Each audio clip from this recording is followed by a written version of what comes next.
ఖచ్చితంగా బీజేపీ పార్టీయే ఆల్టర్నేటివ్ మా వైపే చూస్తున్నారు ప్రజలు అంటున్నారు. మీకు అసలు కాంగ్రెస్ విధానాల్లో కానీ వారి పరిపాలనలో కానీ నచ్చని అంశాలు ఏంటి? అంటే వారు చేసే ఏ పనుల వల్ల ప్రజలు మీ వైపు చూస్తున్నారని అనుకుంటున్నారు? సరే, అందరికీ నమస్కారం. యోయో టీవీ ప్రేక్షకులకు, నాతో డిబేట్లో పాల్గొంటున్న మిత్రులకు, పెద్దలకు అందరికీ నమస్కారం. నేను చాలా క్లియర్గా మార్పు కోసం ఒక సంవత్సరం మార్పు కోసం తెలంగాణ ప్రజలు ఓటేస్తే తెలంగాణ ప్రజలకు ఏడుపు తప్ప ఈ సంవత్సరంలో ఏమీ మిగలలేదండి. ఏ వర్గం అయినా తీసుకోండి, మీరు టేక్ ఎనీ వన్, ఎవరినైనా, ఎవరు కూడా మేము సంతోషంగా ఉన్నాం, ఇంకో గీ పని అయింది, ఇగో గిన్ని హామీలు ఇచ్చారు, ఇగో గీ హామీ మాకు వచ్చింది, మేము సంతోషంగా ఉన్నామని ఒక్కరు కూడా చెప్పే పరిస్థితిలో ఈ రాష్ట్రం లేదు. ఒకటి, మీరు పెట్టిన డిస్కషన్ బీఆర్ఎస్ కాంగ్రెస్ అని తట్టుకోలేక బీజేపీ పెరిగే అవకాశం ఉన్నది అనేది ఒక మీ ఆలోచన. అంటే అందరూ చేసే కుట్రలో భాగంగా మీరు కూడా కుట్ర చేస్తున్నారు. కొన్ని సంస్థలు కుట్రలు బీఆర్ఎస్ పార్టీ ఎదగకుండా చేస్తున్నా. నేను చెప్పేది కొన్ని సంస్థలు బీఆర్ఎస్ పార్టీ ఎదగకుండా చేయాలి, ఒక దుర్మార్గంగా గుడ్డగాల్చి మీదేసి బీఆర్ఎస్ పార్టీని చిన్నగా చూడాలనే ఒక దుర్బుద్ధి ఉన్నది. అందులో భాగమే ఈ డిస్కషన్. వాస్తవానికి బీఆర్ఎస్ పార్టీ అన్నిట్లో ముందున్నది. ఈరోజు ఎలక్షన్ పెట్టినా మళ్ళీ గెలిచేది బీఆర్ఎస్ పార్టీయే. ఎందుకు అంటే చెప్తాను. 2024లో అయిపోయింది ఎలక్షన్. 24 ఇప్పుడు 25 డిసెంబరు జనవరిలో ఉన్నాము. ఈ సంవత్సరంలో మేము చేసిన ప్రతి కార్యక్రమం మొదటి రోజు నుండి ఈ రోజు వరకు ప్రతి వైఫల్యాన్ని, కాంగ్రెస్ తప్పిన మాటని ప్రతి దాన్ని నిలదీస్తూ ప్రజల పక్షాన నిలబడింది మేము.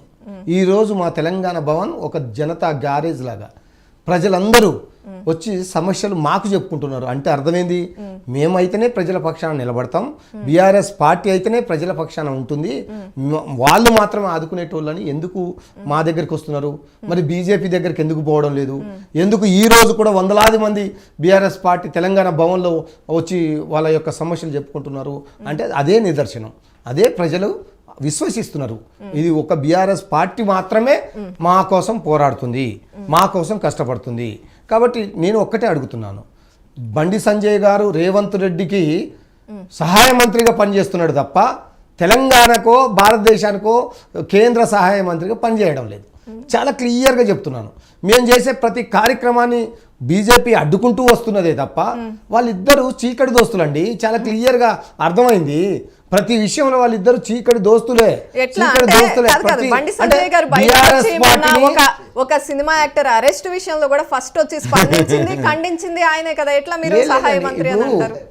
పోలీసులని ఒక పక్క కొడుతుంటే, తిడుతుంటే ఆయన సహాయ మంత్రి అయి ఉండి పోలీసుల గురించి మాట్లాడాడు. కానీ ఇక్కడ కేటీఆర్ గారి బామ్మర్ది గారి గురించి మాత్రం ఎక్కడి నుంచో చేరి ట్వీట్ పెడతాడు, ఇష్యూలు బయటకు తీసుకుంటాడు. అంటే అర్థమైంది ఇక్కడ బీఆర్ఎస్ పార్టీని కించపరచడం తప్ప, బీఆర్ఎస్ పార్టీని చిన్నగా చూడడం తప్ప వాళ్ళు పెరగడం కోసం కాదు. మేము హైడ్రా కోసం మేము పనిచేసినాం, మేము మూసీ నది కోసం మేము పనిచేసినాం. ఈ మూసీ నదిలో ఇప్పుడు ఏం జరిగింది? మన ఎవరైతే నాగార్జున గారి కన్వెన్షన్ కూలగొట్టారు. కూలగొట్టిన తర్వాత ఈ రోజు వరకు వాళ్ళు సాధించింది ఏంది? గవర్నమెంట్ ఏం లేదు. గదే చెప్పాం మేము. మీరు ఏదైనా ఉంటే బయట పెట్టండి, వాళ్ళ అక్రమాలు అయితే బయట పెట్టండి, దాని తర్వాత ఒక చర్య తీసుకోండి, అక్రమంగా ఎవరికి ఇండ్లు కూర్చేయకండి అని అంటే కోర్టులు ముట్టికాయలు వేసిన, కోర్టులు చివాట్లు పెట్టినాక తర్వాత ఇప్పుడు బంద్ చేశారు. ఇప్పుడు ఎవరైతే కూల్చివేసారో దానికి బాధ్యులు ఎవరు? వాళ్ళు ఎవరు దానికి డబ్బులు ఇవ్వాలా? వాళ్ళ బతుకులు రోడ్డులో పడ్డాయి, చాలామంది చనిపోయారు. దానికి కారణం ఎవరు? ఇప్పుడు అదే అంటున్నాం. అల్లు అర్జున్ విషయంలో ఎవరో అరెస్ట్ అయితే, ఎవరో చనిపోతే ఆయన అరెస్ట్ చేశారు. మరి ఇంతమంది ఆయన పేరు చెప్పి రైతు బంధు రాలేదు, రైతు రుణమాఫీ కాలేదని ఒక రైతు రేవంత్ రెడ్డి గారి పేరు రాసి వ్యవసాయ శాఖ కార్యాలయంలో ఆత్మహత్య చేసుకుంటే ఎందుకు అరెస్ట్ చేయరు? ఎందుకు కేసు పెట్టరు?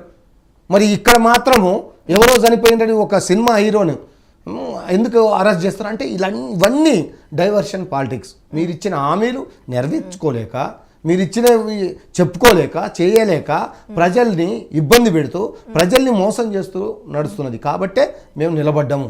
కాబట్టి ఎట్లా బీజేపీకి వస్తుందండి? బీజేపీ అన్న మాట ఏంది?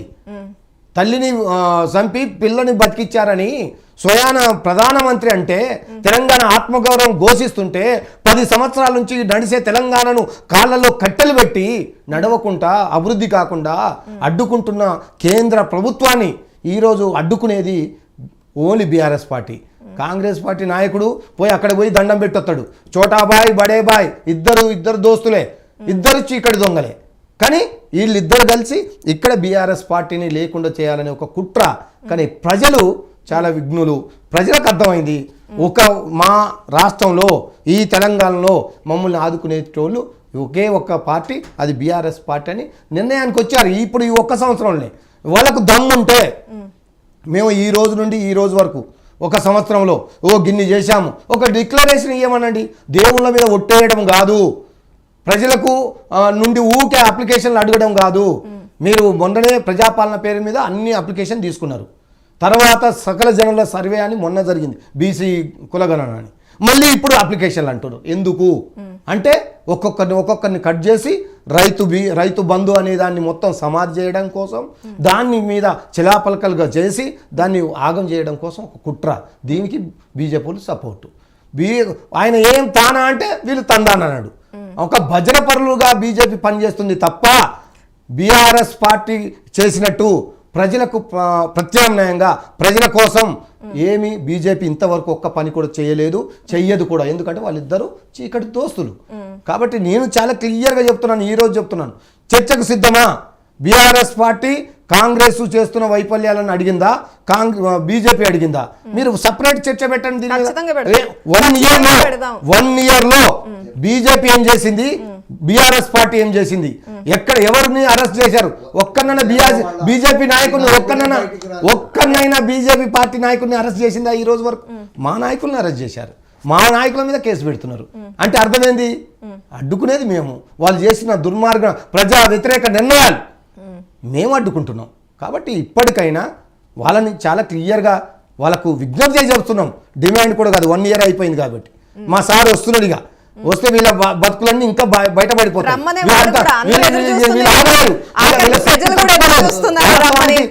సార్ బయటకు వస్తే వీళ్ళు తట్టుకోలేరు ఇక. కాబట్టి ఇప్పటికైనా వస్తే స్వాగతిస్తామనే పార్టీలు ప్రజలు ఎదురు చూస్తున్నారు. ఈ సందర్భంగా వేదిక నేను ఒక విజ్ఞప్తి చేస్తున్నాను, మళ్ళీ చెప్తున్నాను, విజ్ఞప్తి అంటున్నాను.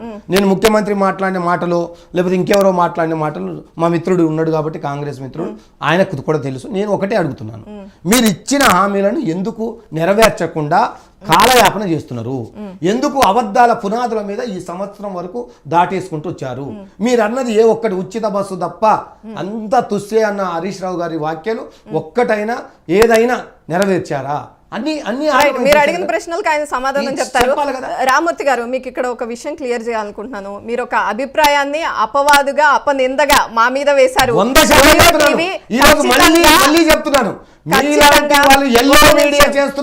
దుర్మార్గమైన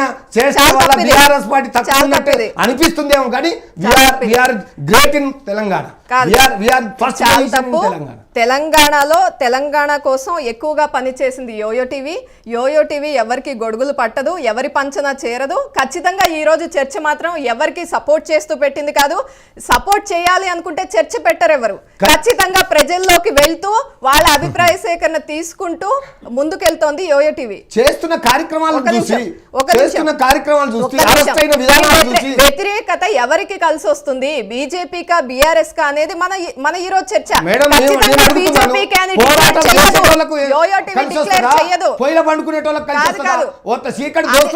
దానికోసమే ఈ చర్చ. రామూర్తి గారు, మీరు ఖచ్చితంగా ఆ వ్యాఖ్యలు వెనక్కి తీసుకోవాలి. ఎందుకంటే బీజేపీకి సపోర్ట్ చేస్తోంది, కుట్ర చేస్తూ బీఆర్ఎస్ అనేది తప్పది. ఎవరికి వత్తాసు పలకాల్సిన అవసరం యోయో టీవీకి అస్సలు లేదు. ఖచ్చితంగా మీరు అన్న మాటలు మేము ఖండిస్తున్నాం. ఖచ్చితంగా మీరు వెనక్కి తీసుకోవాలి. ప్రజా వ్యతిరేక నిర్ణయాలను మీరు ఖండించాలా, ప్రజలు ఖండించాలా, బీజేపీ కూడా ఖండించాలా? ఎవరిది లేదు, తప్పు ఉంటే ఖండించడం వారిది లేదు. ఖండిస్తుంది. ఖచ్చితంగా ఉల్టా మా ఎవరిది మీద ఖండిస్తుంది. నిందలేస్తున్నారు. ఎట్లా? మేమేం చేయలేదు అంటున్నారు. ఇప్పుడు మేము నిందల చేస్తున్నాము గురించి కాదు, రోజు. మీరు ఒక మాట మాట్లాడారు, ఈ చర్చ కంప్లీట్ గా కుట్రకి సంబంధించిన 100%, 100% ఖచ్చితంగా. కుట్ర. మళ్ళీ చెప్తున్నా. అలా అయితే మీకు మైక్ ఇవ్వం, మీరు మాట్లాడే వాయిస్ ఇవ్వం, మీకు ఇక్కడ చెప్పుకునే అవకాశాన్ని 100% కల్పించామంటేనే BRS పార్టీని చిన్న చేసి వారి వాదన చూపించాలనే తెలియాలి. ఒక దుర్మార్గ